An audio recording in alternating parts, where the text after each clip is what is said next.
Hey there, families, it's me again. You know, parent-teacher conferences are right around the corner, and one of the things that you'll hear us mention is something called a DRA.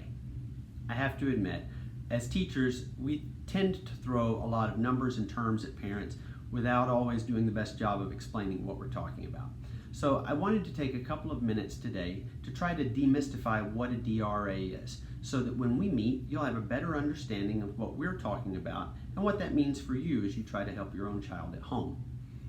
Basically, the DRA is one of the tools that we use to measure your child's progress in reading. And the nice thing is that we use it all the way through elementary school across the district, so that from year to year and even from school to school or teacher to teacher, you'll be able to track how your child's reading progress has grown without having to learn a brand new system for each teacher. The way it looks is this. We'll have them read a short book at their reading level. We'll listen to them and have them retell the story to us, and depending on the level of the text, we may even time them to see how many words per minute they can read. We may also ask them questions about the details of the story if we want to know more about how well they've understood what they've read. If we select a book for them and we see that it's either too easy or too hard, we'll choose a different level text until we find one that they are able to read and discuss successfully on their own. Each of these levels has a number. The higher the number, the higher the level text, or the more difficult the text. So in first grade, we expect students to be able to comfortably read a level 6 book when they enter first grade, and that looks like this. The bear was cold, the bear got into the warm mitten. As you can see, there's not a lot of text on the page.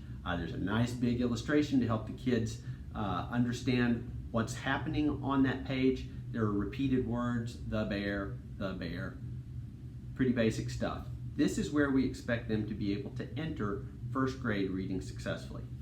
By the end of the year, first graders are expected to successfully be able to read a level 18 book, and that text looks like this. As you can see, there's a lot more text on the page.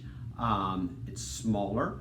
There are other text features like photographs or diagrams with labels, or even the use of subtitles to help group the information that's on the page.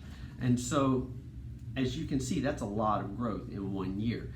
And what you may not realize is that that can really only happen if your child is reading at home every day. You'd be surprised what even 15 minutes a day can do for your child's progress in reading. And the more that you talk to them about what they've read, the more they'll start to ask themselves the same kinds of questions as they process text. Well, I hope that helps you understand a little bit better what we're talking about when we mention DRAs. And most importantly, I hope that it helps you gain some confidence about how you help your child read at home. And until next time, keep reading.